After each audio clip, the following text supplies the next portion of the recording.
ষাঁড় গরু মোটা তাজাকরণের ভিটামিন, মিনারেল, অ্যামিনো অ্যাসিড ও পাওয়ার হার্বাল সমৃদ্ধ খাদ্যের সাথে ব্যবহারের জন্য প্রিমিক্স।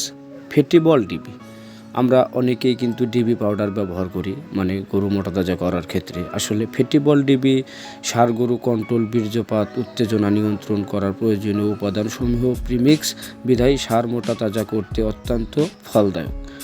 তবে এটা আপনি চাইলে কিন্তু আপনার মানে গাভী গরুর দুধ বৃদ্ধির ক্ষেত্রেও ব্যবহার করতে পারেন। আর এই ফ্যাটি বল ডিবিটা আসলে জেনুইনই আপনার যে সকল গরু আছে যে ফ্যাটেনিং করানোর সময় দেখা যায় যে উত্তেজিত ভাব বেশি হয়, ঘন ঘন বীর্য ফেলায়, আবার পেশাবে ধাতু ক্ষয় হয়, তো এর জন্য আবার আলাদাভাবে মানে মেডিসিন খাওয়ানো লাগে। কিন্তু এই ফ্যাটি বল ডিবিটা মানে এক ঢেলে দুই পাখি, যেটা আপনার ষাঁড়ের উত্তেজনার ভাবও কমাবে এবং স্বাস্থ্যও বৃদ্ধি করবে। দর্শক, যদি কেউ আমাদের কাছে থেকে ফ্যাটি বল ডিবি নিতে চান তাহলে অবশ্যই স্ক্রিনে দেখানো নাম্বারে যোগাযোগ করবেন। আমরা ক্যাশ অন ডেলিভারিতে মেডিসিন